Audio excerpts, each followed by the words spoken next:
My name is Patricia Kathleen, and this podcast series will contain interviews I conduct with women, female-identified, and non-binary individuals regarding their professional stories and personal narrative as it relates to their perspective. This podcast is designed to hold a space for all individuals to learn from their counterparts, regardless of age, status, or industry. We intend to transparently investigate the evolving global dialogue regarding underrepresented figures in all industries across the USA and abroad. By hosting these stories and conversations, we aim to contribute to the changing platform and representation of these individuals for the future. Now let's start the conversation.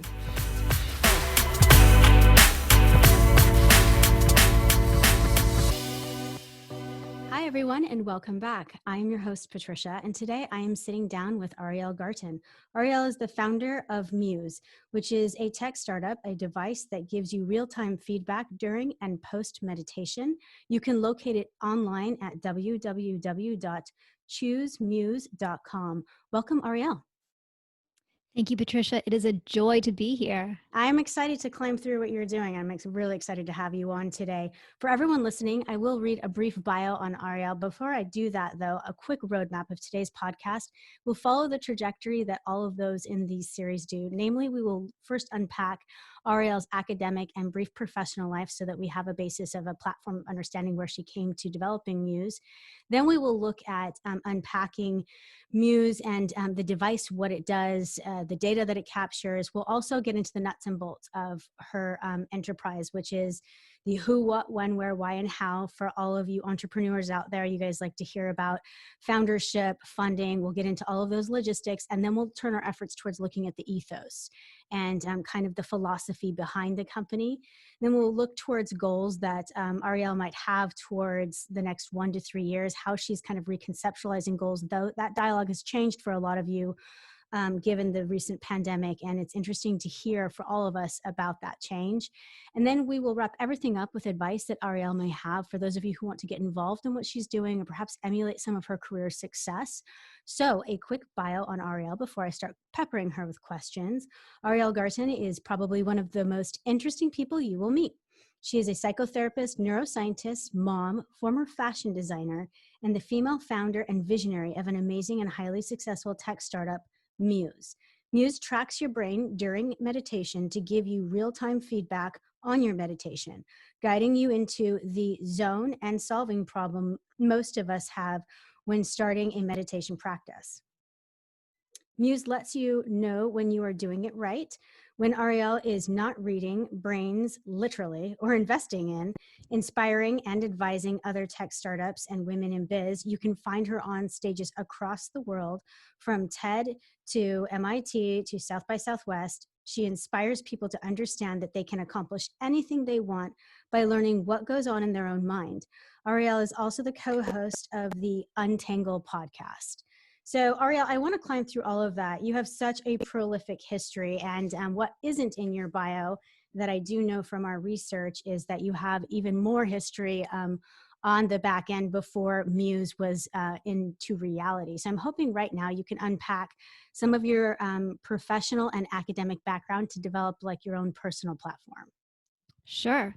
So my whole life I've been kind of split between arts and sciences. When I was a teenager in high school, I excelled at the arts, I excelled at sciences. I had a job in a research lab doing embryonic stem cell research on knockout mice in the 90s.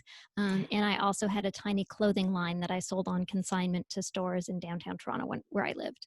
So I was always kind of parlaying between the world of art and the world of science. And back in the 90s, people would say, well, you can't be an artist and a scientist. You have to choose. You can't do both. And when I went to school, when I went to university, I chose to go for neuroscience because I felt like if you went to arts, you couldn't go back into the sciences. You had to continue on with the sciences and then keep doing the arts on the side. So in university, I studied neurosci at the University of Toronto. I also had an art gallery that I ran. And then as soon as I graduated, I opened a clothing store in basically the front of my house. I was just like, okay, I need to do this clothing thing because I've done the science thing for 4 years. Yeah. I then continued to work in research labs part-time while I ran a clothing line that what I was selling across North America, and a retail store in downtown Toronto, all of this being entirely unable to sew. So I was like, I'll just start a clothing line, even though I have no idea how to sew, but I love fashion and I can figure it out. Yeah. Um, and my family business was very, very small scale real estate. So I was also kind of helping out the family business at the same time. So I always had these multiple career trajectories going simultaneously. I was fascinated by all of them and always kind of felt like I could do whatever I put my mind to. So in my mid-20s, I started collaborating with Dr. Steve Mann. He's one of the inventors of the wearable computer, and he had an early brain-computer interface system, and I began working in his laboratory, working on basically concerts that you made with your mind, these artistic endeavors with real scientific information from the brain, and really started to marry my art and science approach to the world. And from there, I became inspired to take this technology that was letting you literally interact with the world directly with your brain. It was a brain computer interface, and try to take it to market and create my own business. And that's how myself and my two co-founders, Chris Amony and Trevor Coleman, created Muse. Fantastic. So you have two co-founders. That kind of dropped us into the next question that I have, which is the top three tiers of logistics, which is co-founders, funding, and year you launched. So I started working in Steve's lab in 2002, 2003. And in those early days, we were creating concerts using this early brain-computer interface system, and I began collaborating at that point with Chris Amony. Chris was Steve's master's student, and he was just the most brilliant engineer you could ever meet, and also had an incredible understanding about humanity and art and the soul. And so as I started to think that this technology could come out of the lab, I got together with him as the CTO of the company, and Trevor Coleman, who was my boyfriend at the time's best friend. And the three of us founded Muse. But before founding Muse, we spent many years playing around in Trevor's basement and in Steve's laboratory, figuring out what this technology could do. And so probably 2007, we really agreed that, yes, we're forming a startup. In 2009, we incorporated and had our first big project, which was at the Vancouver 2010 Winter Olympics. The first funding that we had came in 2012. I was the CEO of the company and recognized that we would need to raise funds. We got paid for our Olympics projects. We were able to bootstrap for many years. And when we started to raise funding, I went out first to New York, Boston, San Francisco to raise funds. And ultimately, probably our first round was $4 million from FFVC in New York. And our very first investor was actually Chad Mentang, who was at that point Google's Jolly Good Fellow. He was the guy who started Google's meditation program, also Search Inside Yourself. Nice. Since then, yes, it was amazing. So since then, I personally raised $18.2 million as the CEO of the company from, I guess, 2012 until 2015. In 2015, I stepped down for maternity leave and brought in another CEO.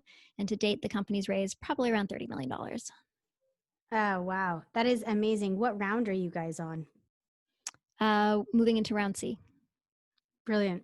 That's amazing. I mean, and it's an incredible, I think there are a lot of people that get to a certain position and phase out, particularly with that kind of longevity in a career. You know, you can kind of, very few founders anymore are kind of staying on and hanging around past that point. I'm wondering, in the beginning, when you said you were going to, I don't know if it was trade shows or in 2009 or in 2012, when you started kind of getting out there, what was the gradual change of the product? Or was there a story? Like, how did it, companies grow with funding traditionally on a lot of different levels, but I'm interested in, before we describe the product as it is now, the device, what was the original product or device like? So this is pretty funny. Originally, we started with a technology that was in search of a solution. So we had this device that let you put an electrode on the back of your head, and by focusing or relaxing, you could change some element, sound, light, etc.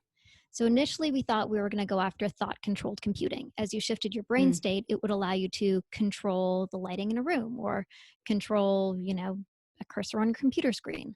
Yeah. And we did a lot of demos and experiences showing people that you could literally shift your brain state and make music or brighten a light. The project that we did at the Vancouver 2010 Winter Olympics let people in Vancouver control the lights on the CN Tower, Canadian Parliament buildings, and Niagara Falls with their brain from across the country. So we had tens of thousands of people literally interacting with the lighting on these massive icons with their mind. So when we came off the Olympics, we were on a high and we're like, we can do anything we want. We just succeeded at the Olympics. And so we went on to try to thought control everything. We made like a thought controlled toaster, which was really stupid, but it was a fun trick, and a thought controlled beer tap, which is awesome to have at Christmas parties, but like not really useful in real life. Yeah. You'd focus on it, it would pour. You would relax or clench your teeth, it would stop pouring. We made all sorts of great thought control things, like, trying to grasp at what is it that we're really going to do with this. And that's when we sort of had that light bulb moment, that it wasn't about letting people control the world outside them. It was about the fact that this technology could actually show you what was going on in your own mind and give you real-time feedback on your brain. Because as we were teaching people to focus and relax so that they could, make a light bulb go brighter, what we were really doing was taking these internal states that are intangible and making them tangible and visible, showing you when you're focused, showing you when you're relaxed, and doing so essentially giving you bio or neurofeedback to teach your brain and body to do that more. Yeah. And that's when we kind of had the recognition that this was going to be most useful for the world as a meditation tool. Because meditation is this amazing activity that is so powerful for you, but most people don't really know how to do it, and they're not good at it per se, because you don't know what's going on in your mind. And there's nobody showing you what's going on in your mind and telling you when you're in the right zone and when you're not. And we had a technology that could really do that. Well, and there was a year when I feel like there was a year, it may have been a couple of years or a day, but where Silicon Valley began leading this, or Silicon Valley-like areas started leading this charge, where they had meditation rooms developed in Google, and places like that, where it felt like it took meditation out of this Eastern philosophy yogi realm and placed it like squarely into like productivity, corporate America. Like this is now like a break room moment. And I'm wondering when your device, when it switched over into like focusing on the meditation and inward movements and recognition moment, and how well that paralleled with, you think, the industry kind of accepting this new form of meditation being just as important for productivity and things like that in the workplace as a break. We were so lucky, we completely followed that curve. So as I mentioned, our first investor in 2012 was Chad Mentang, the guy who literally made Google's meditation program. Before 2012, when somebody would ask us what we were building, we felt like we had to say it was a cognitive trainer. Yeah. And our early decks and our early pitches all had pictures of brains with like big muscles on them going like, this is going to make your mind strong. It'll help you focus. And then people would do the demo, and on a rare occasion, someone would be asked like, is this meditation? And we'd be like, do you like meditation? They'd be like, yes, I meditate. And we'd be like, it is meditation. Just don't tell anyone. Yeah. We all had to this whispered background conversation. And then over time, I think for us, what I really kind of count as the tipping point was meditation being on the cover of Time magazine. It was around 2013. There was a photo of a woman on the cover of Time magazine, and Time got in trouble because it was a very, white woman doing this, but she was sitting there with her eyes closed in a lotus position meditating. And that, to me, really marked the moment when the world took notice. And all of a sudden you had big CEOs meditating and athletes meditating and celebrities talking about it. And then first the kind of vanguard corporate meditators like Google, and then the slow trickle of every company having a meditation program that they'd offer to their staff. And we, just by chance, were entirely in tune with that wave. Nice. And we're able to capitalize on it from 2012 moving forward. Yeah. That's auspicious, right? I mean, I think it would have done well without, but like I said, when you mentioned into cognitive training and things like that, I think that's esoteric and confusing as well, and it's funny when you have to fight against terms like that just to kind of make sure that you're alleviating communication gaps or bigotry. It's fun to kind of look at those things. So now let's get into the device. Let's talk about its structure. I mean, for everyone who's looking to get a picture of it, obviously, if you jump on www.choosemuse.com, you're going to get some of that. But if you can kind of describe for everyone listening right now, briefly, where it sits, what it looks like, and how it like as an experience as a user. I come to your house, I sit down, we put this thing on me. What's going on? Sure. So Muse is basically like a Fitbit for your brain. So it's a slim little headband that sits on your forehead, and it tracks your brain activity during meditation and gives you real-time feedback to know when you're focused and when your mind is wandering. So you would slip on the Muse, it would connect to an app on your phone, you'd plug in your headphones, and then as you meditated, you'd be able to hear the sound of your mind through guiding sounds. And the metaphor we use is your mind is like the weather. So when you're thinking or distracted, you hear it as stormy. And as you come to quiet, focused attention, it quiets the storm. So you're getting real-time feedback letting you know when your mind is wandering and cueing you back into the meditation zone and then reinforcing you for staying there, reinforcing you to that state of calm. Then after the fact, you get data, charts, graphs, scores, things that show you what your brain was doing moment to moment and really help you track the progress of your practice. Yeah, it is exactly like a Fitbit, and it's exciting. I mean, it almost just lends to, I don't know if it's the human mind or the American human mind or the entrepreneurial mind, but I already, when you pitch it that way or when you describe it, I start thinking, oh, I'd get into training it more. I have areas I want to tap into immediately. It's like this, nice little green pill that I could like do something and take and like focus and train, or even like a muscle and focus on that. Do you find that people immediately, the people who congregate towards the idea are those that want to tap into certain resources in their brains most quickly, or is it just the curiosity?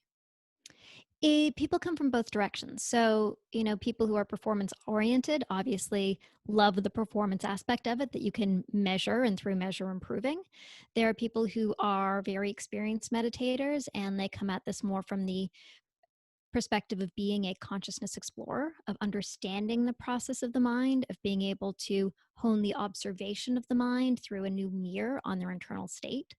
So there's lots of different experiences that people get out of it. The app is completely customizable. So you can either use the real-time feedback during your experience, or you can turn off all the feedback and just after the fact see what your brain was doing through your own silent meditation. We also started with the brain and now have sensors for the heart, the breath, and the body. So you can hear the sound of your heart like the beating of a drum and be able to track its increases and decreases and really learn your heart's rhythms. You can find stillness in your body and track your movement. There's breath patterns. And now there's also hundreds and hundreds of guided meditations that you can use along with the device to actually track your brain, heart, breath, and body during your guided meditations as well. And are those developed by or in collaboration with your company, Muse? Yeah, so we have dozens of top teachers from all around the world who build meditations for performance, stress, anxiety. We have a cancer collection that Mayo's currently testing for finding morning joy, for sleep, and on and on. Nice. So I want to, you have a topic that you've addressed in the past, and I kind of want you to enumerate it on for our audience. What is the mindset of an entrepreneur? Like, how does that relate to the collection of the data that you've looked at? That's a fascinating question. So the mindset of an entrepreneur is different than the mindset of an average individual.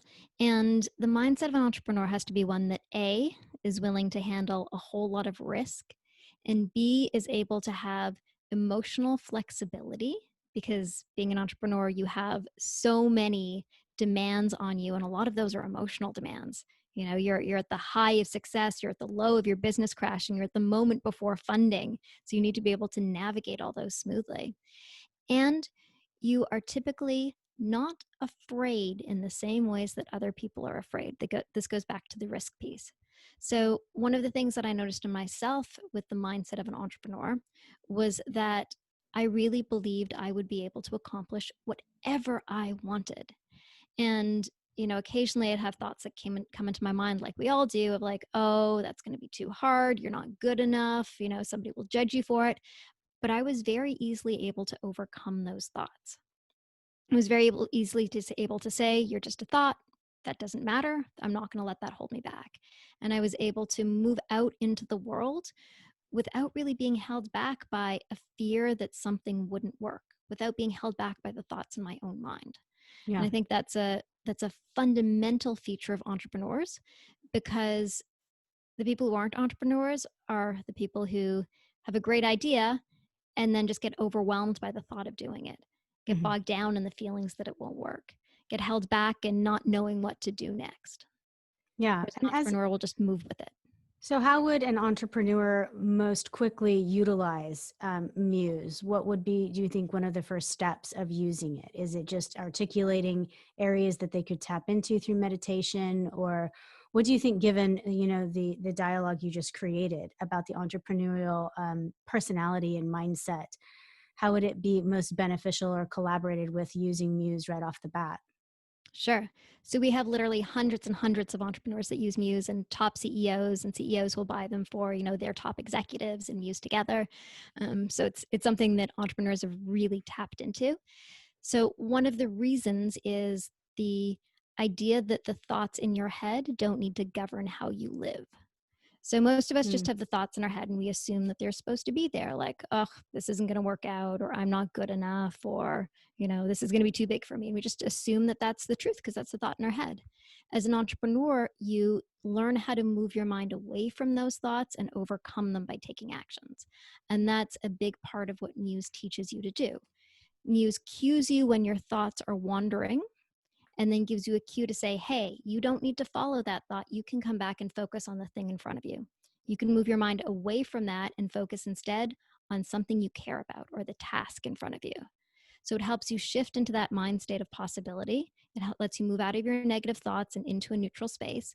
And it also significantly increases your productivity, because every time your thoughts wander away, that's a little procrastination. That's a micro distraction. With Muse, you get very good at saying, like, nope, distraction, back to focus, distraction, back to focus. And then on the emotional piece, what meditation teaches you to do is to ride your emotions without getting bogged down by them. Mm. So you might, have just lost a big deal, and you might, feel a lot of emotion in your body.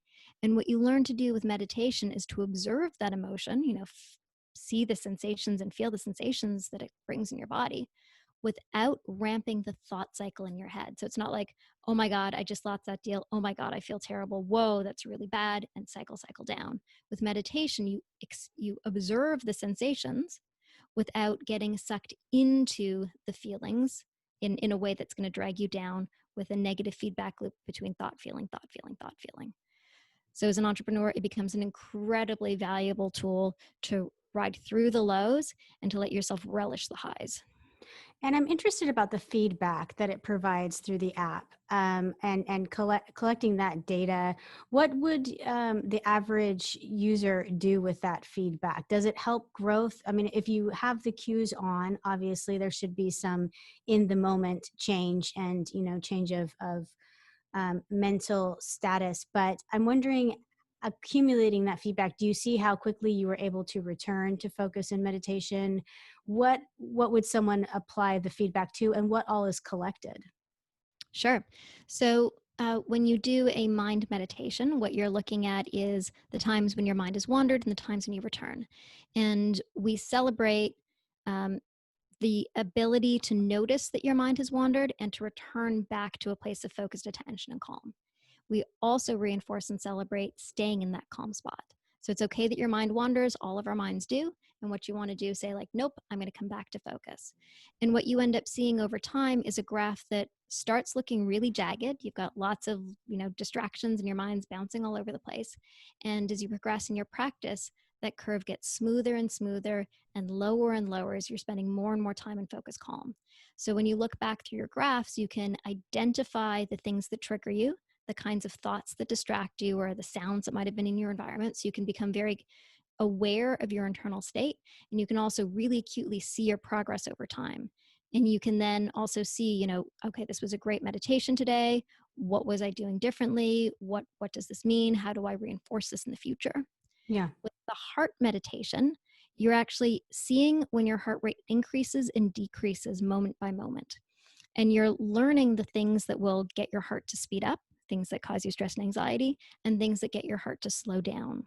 And by seeing the patterns of your heart, you learn the kind of relaxation and breathing patterns that get you into optimal HRV and an optimal, beautiful, smooth sinusoidal rhythm and allow you to relax your body more effectively. Right. And when you say that, I picture things that more than likely everyone listening has had glimpses into, either the Buddhist monk that was hooked up to electrodes that kept, his heart rate at a certain way, or the deep sea diver who she was, controlling heart rate so that she could dive deeper and things like that. Is that kind of the area that you're headed towards in this kind of lowering of the heart rate or raising it back up? Is it this mind-body connection and control? Yes, so you learn that mind-body connection, and that mind-body connection is called interoception. It's the ability to sensitively understand your internal state. And there's studies that demonstrate that people who have improved interoception actually have less stress because you're much more able to sensitively understand where your body is at, check in on your body, and then if you notice stress, tension, increased heart rate, say, hey, I have an exercise that I've learned, like a breathing exercise or guided meditation, that I know will bring me back to that state of calm. So we start to become master self-regulators, noticing where we're at, having a set of tools to use at that moment, applying them, and then shifting into the state that we choose to be in. Yeah, I love that. It's perfect. Master self-regulators. That's the goal. I think the key, right? To what everyone, I'm sure nobody hears that and doesn't think that sounds fantastic. I'm wondering, you talk a little bit in some of the numerous different speaking engagements you've had about how to be empowered in your own mind. And that's a beautiful statement, but it's more theory than practical, engagement for me. And I'm wondering, since this is kind of tying into that idea of being master over one's own mind-body relationship, if you can kind of enumerate further on what you feel the empowerment to be empowered in one's own mind looks like in reality, like some of the benefits beyond being able to connect with stress and therefore lower it, the mind-body connection, but even further than that, some of the practicality of what that looks like. Sure. So being empowered in your own mind to me means not being at the behest of the crazy thoughts that, consume most of us much of the time. Most of us just go through our lives with our brain generating a bunch of content in there that often makes us feel unhappy, like we're not good enough, like things aren't good enough, and generally, frustrated and not feeling great. Um, our brain is constantly telling us that makes us feel things that make us feel a little bit shitty. And Mhm. frankly, there is no reason for that to be the, existence of your life. There's no reason it needs to be that way. What you learn in meditation is to change your relationship with your thoughts. So rather than being sucked in by them and just listening to all the stuff it tells you and assuming that that's what you need to hear, you actually learn that you can rise above your thoughts, you can create metacognition, you can observe them, and you can make choices about where your brain goes. You can make choices about the contents of your own mind. And when you start to do that, you can now start to orient yourself towards the positive. You can now shut down those negative narratives that weren't serving you. You can now begin to recognize that the narratives that you had about yourself probably aren't true, and you can choose new narratives. It becomes an incredibly liberating way to live. And as you start to make better choices about the contents of your own mind, your body follows suit. As you start to sort of shut down the negative narratives that keep you small and, frustrated, you start opening yourself up to freedom and joy and possibility and the emotional experiences that come with it. Mhm. And meditation, taking you out of your head and putting you in the present moment, really brings an aliveness to your life, to the things that are right in front of you and the things that are here and real, rather than the problems that we worry about that probably will never happen. And so it's an incredibly empowered place to be.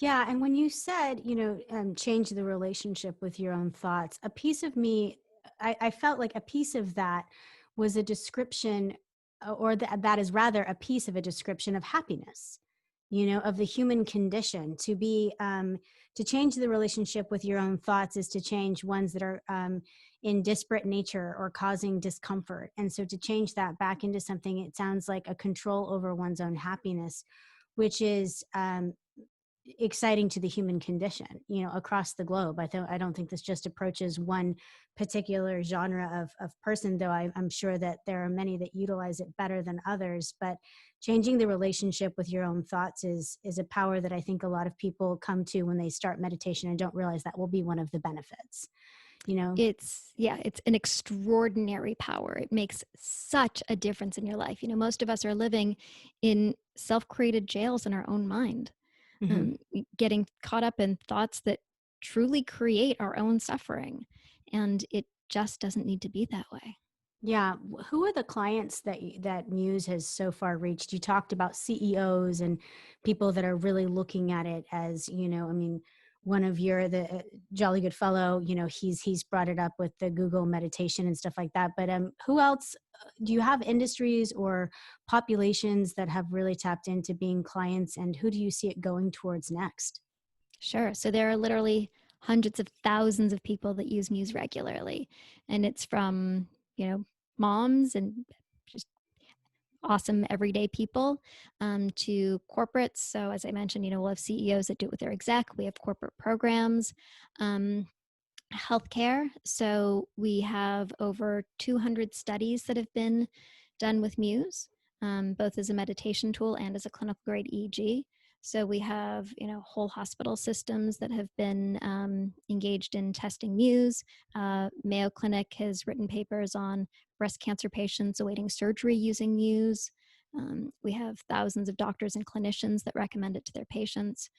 And then athletes, pro golfers, skaters, footballers, Olympic soccer teams, Olympic uh, swimmers, like really quite across the board. So we've been very, very lucky that both from just average people who want to learn how to meditate to really top experts all have been able to find value in the tool. Definitely. And I can't imagine anyone who wouldn't be able to find value in it. Even children, not children, but adolescents and people who are just learning to have that dialogue. I think that there's such an opportunity there with young minds that people don't necessarily look at. And to that end, I'm wondering how young the youngest age group that that studies with Muse have been done on. So Muse used to be able to be used for anybody, but now we are GDPR compliant, which is Europe's privacy standard. So we say Muse is not for anybody under 16. Certainly I've seen, photos of people using Muse with their very young children, though according to the label, it's not till over 16. There have been studies done using Muse in schools. The Denver School Board did one. Kansas State University did a study of grade 8 students using Muse, and they saw a 72% decrease in kids being sent to the principal's office after using Muse in their classroom. Yeah, and that's kind of what I was suspecting. I think a lot about some of these different ailments that afflict children who tend to be disturbing. The classroom environment or group settings, and it's more just about the therapies applied, the social therapies applied to these children are very much so the feedback that it sounds like Muse would provide. It's about being in touch with the thoughts and the relationship with the thoughts, which we just clarified. And so that kind of feedback sounds like it would be instrumental. When someone gets on, how much can they explore on your website? Like, what are the price points and how does one go about purchasing it? What phase is all of that in? So Muse is in market and has been for since 2014. We now have we have two devices, Muse 2, which gives you real-time feedback on your heart, breath, body, and brain during meditation. And then we have a new device that we just launched, which is Muse S. One of the things that we noticed is people were using Muse before going to bed to help them sleep. And so we now built this beautiful purpose-built device that does all the same things as Muse 2, and it also gives you guided meditations and real-time feedback in a way that's designed to help you fall asleep faster. So it's a very soft, comfortable band that you wear in bed to help you fall asleep. And then we're building more and more sleep features that are going to be released over the next year. Mm. So Muse 2 is somewhere around $250, and Muse S is somewhere around $350. Nice. So not going to break the bank, I mean, not inexpensive, but for the feedback it's providing and given, can you use one device, I'm assuming, for different family members or different Yes. individuals, or does everyone? Okay. So you can change application. Yeah, so we typically see, mom brings the device home, dad starts using it, kids start meditating, and now you have the whole family using the one device together. Absolutely. That's so exciting. I'm wondering, to that end, given that you just came out with the Muse S, what goals does Muse have on the horizon between the next 1 to 3 years? And has there been any conversation of application between the global dialogue about the pandemic and Muse, or has that kind of been something that it's just obviously addressing within the functionality of the device, or has the company come out and kind of looked towards efforts as to have a dialogue with that? Oh, we're definitely dialoguing with it. So since the start of the pandemic, we've obviously seen a massive increase in Muse usage, both people purchasing new devices, buying them as gifts, and people who had Muses really starting to use them very, very regularly. And so we're really looking to how we can build more support and content to help support pandemic specifically. We have a collection of actually free content available to anyone called our SOS Calm collection, with guided meditations for dealing with uncertainty, working at home, etc. And then we also have monthly challenges that we run with both musers and non-musers, where you can be guided through a week of support on a particular topic focused around COVID. So it might be finding peace, working from home, calming the mind in uncertain times, etc. That's fascinating. That's a great idea too. A monthly challenge, focused around things that are particularly found within it. That's an interesting take on it. I think that a lot of people have tried to get there, but haven't quite gotten there with a lot of their business endeavors. Monthly challenges are interesting. And are there any other goals with the company has that is aside from the COVID conversation? Are you guys going to come out with new models? What areas are you reaching further into? I feel like, and this might be incredibly naive, but like diet and certain things that are affecting, the greater health and relationship certainly would be kind of this trickle down effect that would happen when being in conversation with one's own thoughts and their thought relationship. But has there been any movement towards like diet and exercise, or using it, showing people the utility of using it in other major areas of their life? So on our podcast that I co-host with Patricia Karpus called Untangle, we approach questions like diet, relationships, etc. every single week with guests in those areas. So, we try to give you more information around how the brain and the mind work, and how to kind of optimize them in relationship to all these topics. And then in our guided content, we also have content specific for different areas: performance, work from home. We have a mindful eating collection. We have lots of relationship collections. So we also try in the guidance to give you new insights and new tools to help with specific areas of your life. And then the thing that we're really diving into now is sleep, because people don't realize how fundamental sleep is. And with COVID, sleep has really gotten disrupted. Also, as an entrepreneur, sleep gets disrupted as well, because you sit there as you're falling asleep and you can't help but think about all of the problems of the day and the problems of tomorrow. And that poor sleep and poor sleep hygiene and poor ability to fall asleep actually depresses your immune system and decreases your emotional self-regulation and cognitive function the next day. So for us, we're really looking at how we kind of help people optimize this 24-hour cycle, how you can fall asleep more effectively, stay asleep longer, have more restful sleep, and then be more cognitively and emotionally capable the next day. Do your meditation, enhance them further, sleep well at night, and feed forward. Absolutely. And it's key. I think Muse S coming out sounds perfect. I mean, the populations that need sleep most are the ones that always receive it less. It's new parenting, entrepreneurs, people making very heavy-handed decisions. There was in 2005, a report came out that said the average American president in all of our history got about 4 hours a night. And I was like, no, I need them to get so much more than that. They've got their hand on the button. It was just daunting. The more important the position, the less sleep. And it was a reverse dialogue. It was in conversation to some of the most prolific people that they had discovered in the aughts were these people that got massive amounts of sleep. Some of these founders that were coming out saying, I get like 9 hours a night and I can't believe anybody wouldn't. And these were the people that were changing the world at the time. And it was this kind of dialogue back and forth, the article was, but I think it's so crucial. Young parents, people like that, warriors in all places. I don't believe you have to be the founder of $1 billion company to be a wildly important individual.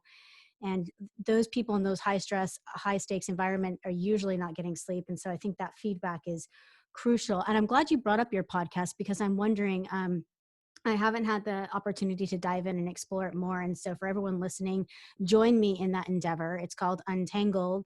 And I really want to climb into a little bit about that experience, how long it's been running. And also, do you bring users of Muse on to have like an actual conversation with a user? So the podcast actually started with Patricia Karpus. It was a podcast that she had started building. And when she joined our company as the head of content, I joined as the co-host. And we love doing it because we get to speak to experts, neuroscientists, meditators, top athletes, top artists, and unpack the practices in their life that allow them to be effective. And my particular passion is talking to neuroscientists, and with them unpacking how the brain works, and then how we can use that knowledge and understanding of the brain to be able to optimize our behavior and our functioning. It turns out that a fair number of the people I interview are musers. My colleagues and peers in neuroscience and in arts or athletics, they tend to actually also use Muse. And often I don't even know that. I interviewed BJ Fogg, a top behaviorist. And when he got on the line, he's like, oh my God, you make Muse? I'm like, oh my God, you know that I made Muse? That's crazy. And Dr. Stan Tatkin, he's a top relationship therapist. He was like, I love Muse. I'm like, oh my God, you know what Muse is? He's like, yes, I use it every day. Nice. So yeah. It ends up being kind of serendipitous and typically a slightly embarrassing moment for me. So I'm sitting here like, what am I supposed to do on air? Right. But it's lovely. Yeah, absolutely. Well, that's exciting. I'm glad to know that. And I'm glad to know that you guys kind of interview people who you don't know have used it as well, just to garner the information around it without this kind of marketing standpoint. And I look forward to getting on, and I look forward to purchasing it because I'm sold. I'm all in. And I practice meditation, and I have for 10 years based on my spiritual following. So I'm wholeheartedly looking to jump into this. I think it's important for people to understand that regardless of what you practice and how you do, you can always change your relationship with meditation. There have been people who have meditated for 50 years that are constantly changing their relationship with it. And this device sounds like it could do that and should do that as well. I'm wondering if you can answer our final question on this series is always one of my favorites, and it's one that people usually think that they won't be able to answer.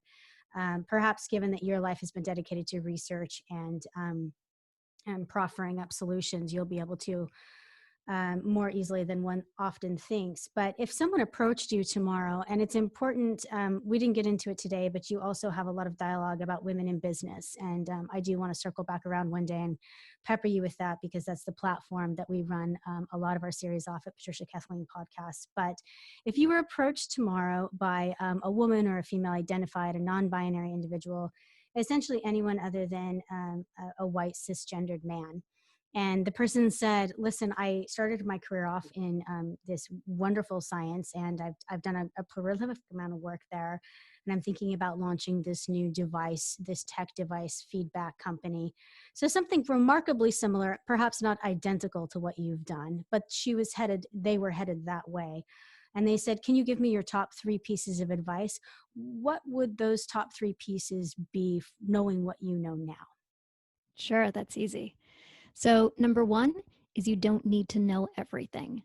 So I think as a founder or an entrepreneur, it can feel daunting when you start a business because you feel like, okay, well, I need to understand finance. I need, in the case of my business, manufacturing, engineering, technology, neuroscience, art, logistics. There were so many pieces to this puzzle. And I really only understood one piece, got educated and learned myself several of those pieces, like fundraising and being the CEO of a company, having never worked in one myself. And then I was able to attract and hire individuals who knew how to do everything else. experts in their own domain who understood manufacturing in China and logistics and customer care and whatever the role was. So tip number one is you really don't need to know everything. And frankly, there's very few things you do need to know because you can bring on the people that matter to do the job. Yeah. Number two is do not let your own thoughts of not being good enough or not accomplishing enough hold you back. We are all amazing, capable creatures, but we are held back by the stories in our own mind. You know, those stories that say, oh, you know, we shouldn't take the risk because, or people will think this of us, or what if it just doesn't work out? And so it's normal for those thoughts to be there. But the person who becomes a successful entrepreneur is the person who is able to overcome those thoughts, who is not held back by them, the person who takes the step and moves forward despite the thoughts and fears in their mind and body. Yeah. And number three is lead with inspiration. So you may not know most of the things that you need to know to do this, totally fine.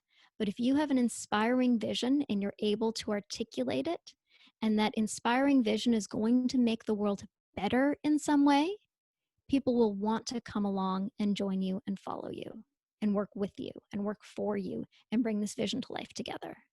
So the most successful entrepreneurs are those that are able to see a vision that the world needs, that people agree is going to be good for the world, and inspire people to come along with them. Nice. I love that. So I have number one, you don't need to know everything. Number two, do not let your negative thoughts hold you back. And number three, lead with inspiration and let your vision inspire your audience.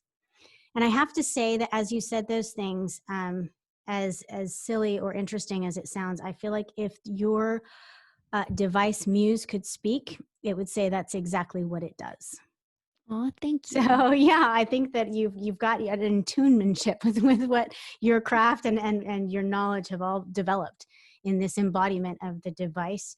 And we are out of time today, Ariel, but I really want to say I appreciate you taking the time. I know everyone is at once available and incredibly busy, you know, during this time of stay at home. And so I want to say thank you so much for all of your knowledge and time today. Thank you for the opportunity to share it. Much appreciated. Absolutely. And for those of you listening, we've been speaking with Ariel Garten. She's the founder and CEO of Muse. You can locate it at www.choosemuse.com. And until we speak again next time, remember to always bet on yourself. Sluncha.